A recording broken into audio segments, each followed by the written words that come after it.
રશિયાના પૂર્વીય પ્રદેશ કેમચાટકામાં 8.8ની તીવ્રતાનો શક્તિશાળી ભૂકંપ આવ્યો છે. સમુદ્રમાં 19.3 કિલોમીટરની ઊંડાઈએ ભૂકંપનું કેન્દ્રબિંદુ નોંધાયું હતું.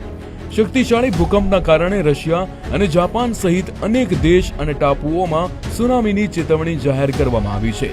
દરિયામાં લગભગ 3 મીટર ઊંચા મોજા ઉછળવાની શક્યતા દર્શાવવામાં આવી છે, જેના પગલે કાંઠા વિસ્તારમાં ગંભીર એલર્ટ આપવામાં આવ્યું છે.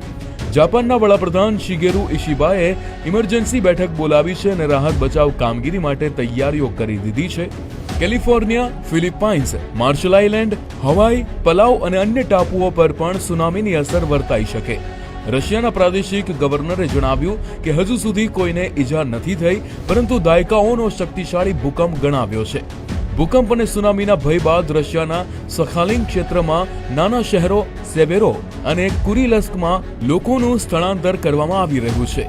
લોકોને સતર્ક રહેવા અને ઇમરજન્સી સૂચનાઓનું પાલન કરવા અપીલ કરવામાં આવી છે.